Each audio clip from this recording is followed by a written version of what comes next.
សួស្តីពុកម៉ែបងប្អូនទាំងអស់គ្នាថ្ងៃនេះអាចនឹងជាវីដេអូ emotional ដែរដោយសារតែនេះគឺជា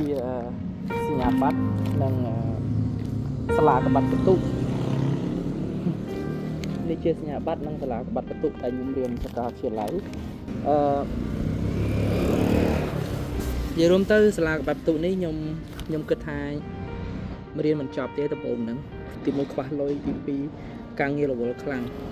ពេលដែលព្រឹកមិញហ្នឹងខ្ញុំកំពុងតែអង្គុយនៅក្នុងផ្ទះអង្គុយស្ដាប់ចម្រៀងពីក្នុងរឿង The Stranger Things កំពុងតែគិតថាគួរធ្វើអីទៀតសប្តាហ៍មានអ្នកគេទេមក unexpected ខ្ញុំអត់នឹកឃើញទេថានឹងមានសញ្ញាបត្រនេះម្ដងថ្ងៃហ្នឹងដោយសារតែខ្ញុំរៀនចប់ខែ11ពាក់កណ្ដាលខែហើយ2025ហើយសញ្ញាបត្រនេះគេចាប់ដើមផ្ញើចេញមកថ្ងៃទី20ថ្ងៃទី31ខែ12 2025ឥឡូវវាមកដល់ហើយអ្នកនរគ្នាអាចមើលបាននេះគឺសញ្ញាបត្ររបស់ខ្ញុំសំបាំងនៅUniversity of the People ពីសហរដ្ឋអាមេរិក Pasadena California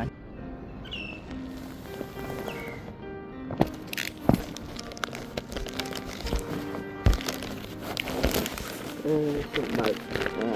ខាងសញ្ញាបត្រតែគេផ្ញើមក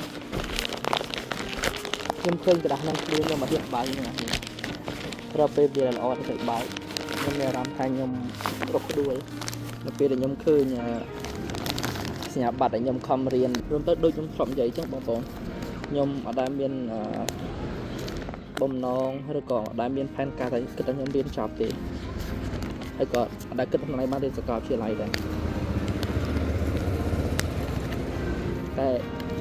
ទីបំផុតខ្ញុំធ្វើបានរយៈពេល3ឆ្នាំកន្លះចប់បញ្ញាបត្រផ្នែក Computer Science The moment of truth an official transcript in sealed envelope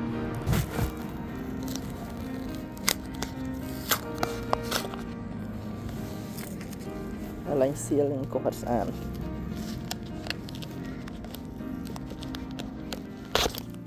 ឡើងបាទ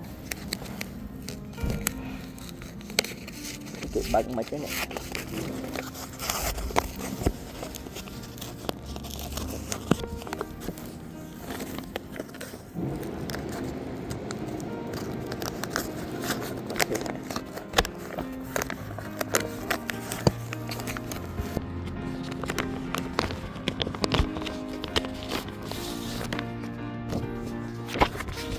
អស់មាន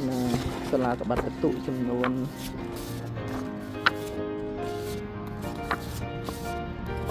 4ទំព័រ5ទំព័រទាំងអស់មានសាលាកបាត់បន្ទុក transcript មាន5ទំព័រ CGPA របស់ខ្ញុំគឺ3.34 ហើយនេះគឺជាសញ្ញាបត្រអាចឃើញបានគឺសញ្ញាបត្របញ្ញាបត្រกระดาษលិខិតពីនាយកសាលាដែលគាត់ផ្ញើមកឲ្យឃើញសញ្ញាបត្រខ្លួនឯងមានអារម្មណ៍ថា emotional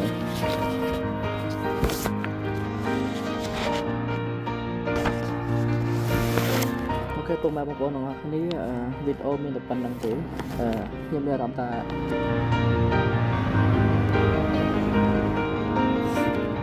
រឿងមកចូលអារម្មណ៍ឃើញបុគ្គលឯងសញ្ញាបត្រ